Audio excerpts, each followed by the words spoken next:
muli, kaibigan man tayo ng kontrata sa ating mga kabayan sa lalawigan ng Nueva. And by the grace of God, such oath should be taken seriously because it is our sworn obligation. Bakit nga ba may oath of office pa? Diba, kinasunod ang kamay natin ng ating commission of election? Why do we need to take our oath before we assume officially the functions of our office? The answer is simple. For us to be reminded that the oath of office is a very important task that we need to undertake to remind us that we are government of laws and not of men.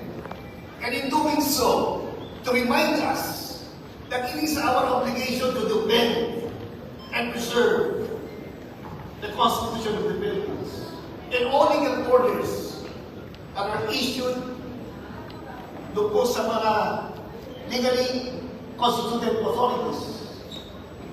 Pero ang sinasabi ng po ng oath of office, I shall do my very best. Bakit hindi po kaya sundin na lang? Why is it that we are always reminded to honor the Constitution, to obey the laws? Sapagkat po, ang pinaka-importanting batas ng ating bansang Pilipinas, the fundamental law is the Constitution. And it is incumbent upon every citizen to take its oath, to be measured, to be able to stand proud and say that I am a Filipino and I respect the flag and I respect our country, the only country of our birth. Sa ating po mga kasamang pinilipon sa lalawigan ng Nueva Ecija, regardless of our political affiliation, colors, or belief, wala pong ibang dahilan na hindi tayo magtrabaho sama-sama. I find no reason for us not to work together, to synergize for the betterment of the province of Nueva Ecija. Hindi po ito kahit ikaw na ito.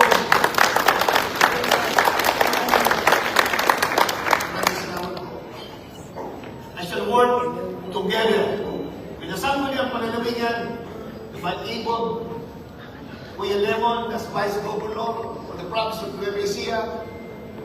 Mas mataas ko pa rin ang boto ko kaysa sa'yo.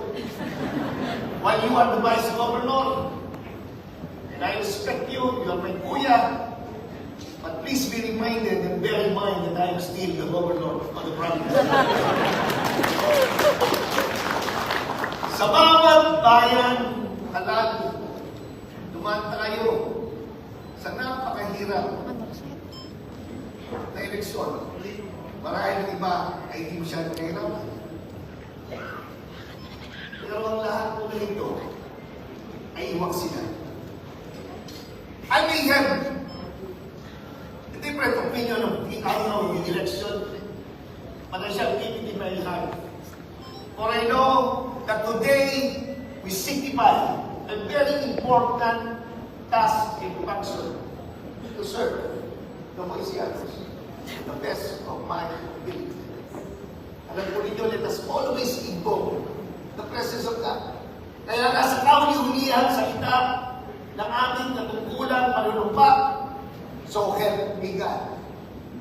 Sapagkat hindi mo natin kakayanin ito, hindi tayo pinilihan ng ating Panginoon na kailanman at nakita natin na hindi pinabayaan ang lalawigan ng Nueva Ecija.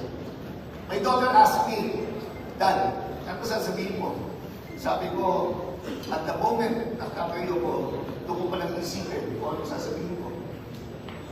I normally speak from the heart. And the heart says, I draw my strength. So those who join me in this campaign, and to those who believe my capability, and to those who pray hard for the success of my candidacy, and for those who are out there waiting to watch every step that I will take from today and to the 3 years that I am sworn to this office. I draw my strength to God. I know my strength to my family. Special mention. Ang aking po, si Gabi, ang nakalaman ko si Vicky, si Alex, si Mikey, si Anya, at siyempre po ang aking may bahay, si Sarina.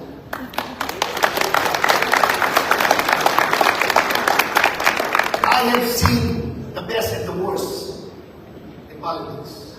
I have seen the best and the worst in governance. I have seen in the worst, the best and the worst as far as leadership is concerned. But mind you, this is nothing compared to the will of the people of Nueva Ecija. The trust and confidence that was bestowed upon us, let us always be reminded of its importance. At sagrado mo ito. Hindi ko lang pahabain. So kung saan naman po ito eh. First time, assume the office of the regional government. Ako na po, natatandaan po, ako po'y nalumpas sa kapitan. Dahil iisip ko, the more that you serve this province, the more that you should humble yourself so that you'll be able to listen and open your hearts kung ano po ang gusto ng ating kababayan. We shall work together. In Talavera, inumpisahan natin ang township na tinatayo ng Kapitolyo. Naumpisahan natin maraming bypass roads. Kung matatandaan ninyo, the very first speech that I made when I became governor in 2007, that I shall connect the province of Nueva Ecija within and outside. At ito po yung ginagawa natin. We're connecting municipalities to cities, cities to municipalities. Salamat sa Pilipinas, Vice Governor Doc Anthony Manning for all the things that you've served. And draw my strength sa iyo. Inumpisahan na rin natin ang kauna-unang expressway na tinatayo po ngayon mula Kuya po, yung pong Implex hanggang San Jose. It is my dream that we'll be able to capture the packets of economies that will be brought down. Ito po mga nagagaling po sa east side ng ating lalawigan. Kaya nga po, sa tulong ng bawat isa, magtrabaho tayo sama-sama. I can set aside differences as I have done in the past. I have set aside my personal opinion as I have done in the past. Tomorrow, today, sama po tayo. Bigyan natin ang pagkakataon na gawin ito. Trabaho, magtrabaho tayo sama-sama. I respect the outcome of the election despite of my personal opinion. Ganun talaga. Ang buhay ay hindi parehas. Pero ang parehas sa bandang huli, the great equalizer will bestow upon us kung ano po ang ginagawa sa pinakamaliit nating mamamayan. We shall reap on this soul. With the audience of one, and by His grace, we shall overcome. It is only by His grace that we shall overcome. Sa inyo pong lahat, sa dami ko pong nasabi, siya nga pala, mag-umpisa po mamili ang Kapitolyo ng palay. Umiyak po yung mamayan. Nakikinig po ang Kapitolyo. Nakikinig po ang mga lingkod. Ibili natin mas mataas sa kasalukuyang presyo. Kauna-una namin hindi po sa Pailawigan is to earmark such amount. Kaya meron tayong pondo. Tatandaan ko 2007, pagtayo ko pa lang bilang gobernador ng pondo. Ngayon, I'm proud to say that the average daily balance of the regional government is no less than 4 billion pesos. And for that, we will be able to continue with the program. Hindi tayo ng palay. Diretso sa mga bukid. Wala kang middleman. At ang mga palay nito, gagawing bigas.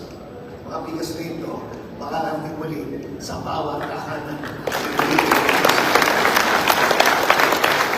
I also joined the bandwagon of selling rice at 20 pesos.